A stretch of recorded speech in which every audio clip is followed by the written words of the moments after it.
एक तरफ जहां इजरायली सेना को लेबनान में मैदान छोड़कर पीछे हटना पड़ रहा है, वहीं दूसरी तरफ गाजा में भी कमोबेश ऐसे ही हालात बनते जा रहे हैं,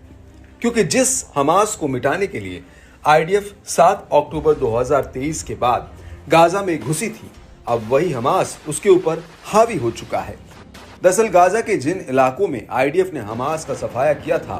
अब उन इलाकों में हमास के लड़ाके फिर से लामबंद हो चुके हैं और ये लड़ाके इजरायली सैनिकों और टैंकों पर घात लगाकर भीषण हमले कर रहे हैं।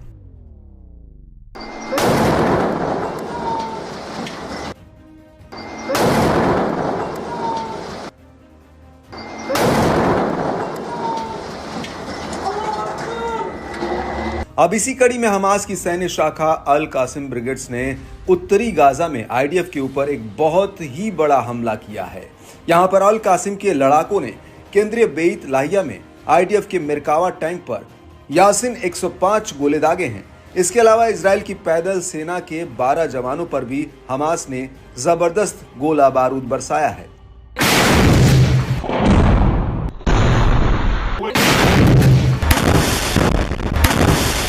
आपको बता दें कि हमास ने बेत लाहिया हमले का एक वीडियो भी जारी किया है, जिसमें हमास के कुछ लड़ाके पहले तो कागज पर आईडीएफ के पोजीशन का नक्शा बनाते हैं और इसके बाद 2 लड़ाके रॉकेट लॉन्चर ले जाकर सामने की एक बिल्डिंग में तैनात आईडीएफ के सैनिकों पर रॉकेट फायर कर देते हैं।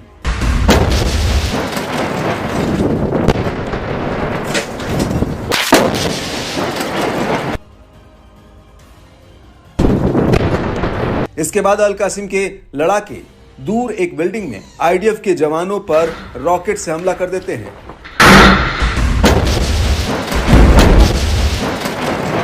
और इसके कुछ ही सेकंड्स बाद एक और बिल्डिंग पर अल कासिम का एक लड़ाका एक रॉकेट फायर करता है, जिसमें जोरदार ब्लास्ट होता है। इस अटैक के बाद एक बिल्डिंग के जंगल में आईडीएफ के एक सैनिक पर रॉकेट से हमला होता है और हमला करने के बाद हमास के लड़ाके उस बिल्डिंग का मुआयना करने जाते हैं, जहां पर उन्हें आईडीएफ की वर्दी और इजराइल का झंडा मिलता है।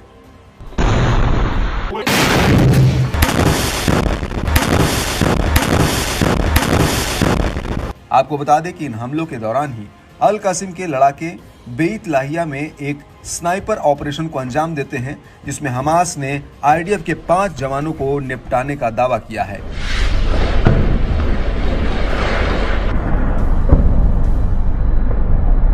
इसके अलावा अल कासिम ने एक और हमले का वीडियो जारी किया है, जिसमें साफ दिख रहा है कि कैसे हमास के लड़ाके पहले तो एक दीवार को खोदते हुए नजर आ रहे हैं। इसके बाद ये लड़ाके दीवार में बने छेद से सामने आ रहे आईडीएफ के मेरकावा टैंक पर रॉकेट दाग देते हैं, जिसमें जोरदार ब्लास्ट होता है।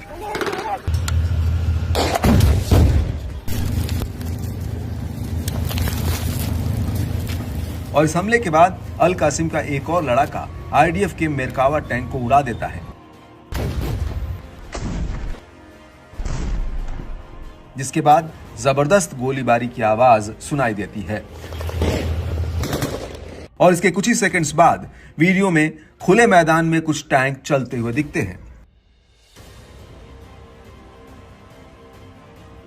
बड़ी बात यह है कि इन हमलों के दौरान अल कुद्स ब्रिगेड्स ने भी मैदान में मोर्चा संभाल लिया था। अल कुद्स का कहना है कि उसने बेत लाहिया में आईडीएफ के वाहनों पर 60 mm मोर्टार गोले दागे हैं। अल कुद्स के मुताबिक उसने आईडीएफ के एक सैन्य वाहन को अतातरा इलाके में तबाह कर दिया है। अल कुद्स ने इस वाहन पर EFP बैरल बम से हमला किया है और इस अटैक के दौरान ही अल कुद्स ने फिलिस्तीन मिस्र बॉर्डर पर इजरायली सैनिकों के जमावड़े पर 60 mm मोर्टार गोले भी दागे।